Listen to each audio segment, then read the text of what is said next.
My name is Mads Vestager Nielsen. I'm on a motorbike adventure across China. Now, my travels have taken me to Jiangxi, where the Long March commenced in 1934. I will trace the route of the Communist Party's most important founding myth, all the way to the revolutionary capital of Yan'an in the year of the CCP's 100th anniversary. The Long March was a strategic retreat of the Chinese Red Army.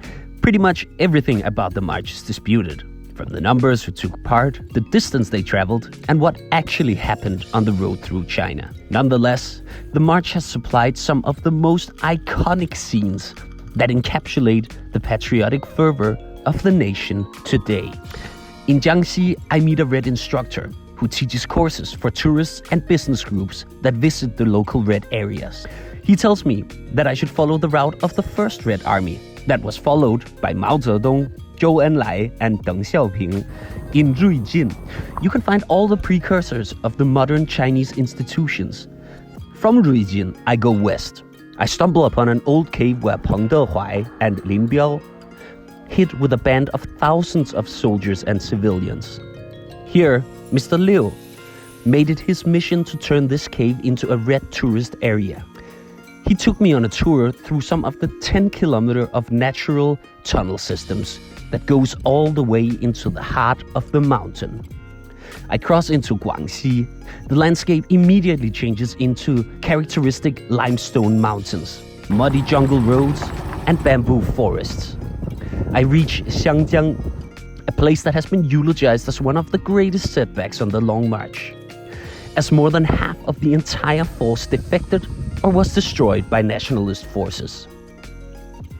I turn north into rural Hunan, and I camp on a riverbank close to Tongdao, where the CCP leaders met and regrouped after the Xiangjiang disaster. I cross through Zunyi, where the Zunyi Conference was held. Official Chinese history holds that Mao Zedong managed to consolidate his power base during this meeting. I follow the Long March route further west into the difficult terrain of western Guizhou. In the villages bordering Yunnan, I'm invited to a wedding between local families. Next, the Long March road takes me through northern Yunnan and the misty terraced minority villages there. It rains for days, and the area is infamous for flooding and mudslides.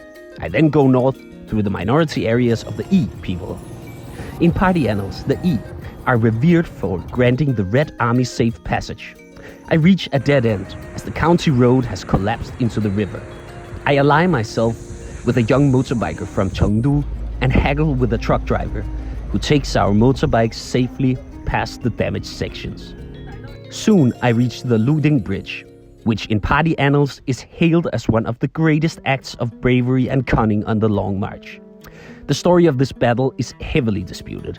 The 22 heroes of Luding were turned into propaganda superstars and depicted crawling over the remains of a burning bridge, clinging to the bare chains with their hands, and still overcoming the enemy. The Luding Bridge is still an active part of the city's infrastructure, with some chains dating back to the Qing dynasty. I then race north through the flooded valleys towards the Jiajin mountain. I camp near the summit of the mountain at 4,111 meters, together with 3 youngsters crossing the mountain on bicycles.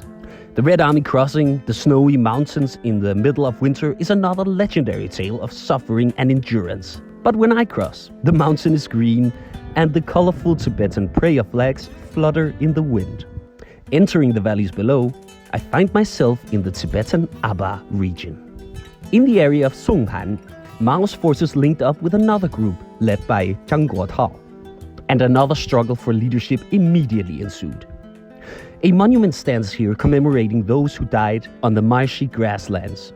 I continue to the ruins of the temple at Baxi, close to the Zhoujiagou Nature Park, where Mao and Zhang Guotao met before the Battle of Baozuo. Following the battle, they broke off after a series of disagreements. I reached Yan'an after a month-long journey through some 9 of China's provinces. Here, Mao Zedong formulated many of the texts that form the basis of the CCP curriculum today. The Long March has been one of the most epic journeys that I have ever undertaken. It is a road meshed in stories and counter-narratives, whose importance survives to this day as the most potent mythos and lingering story of struggle in the People's Republic of China.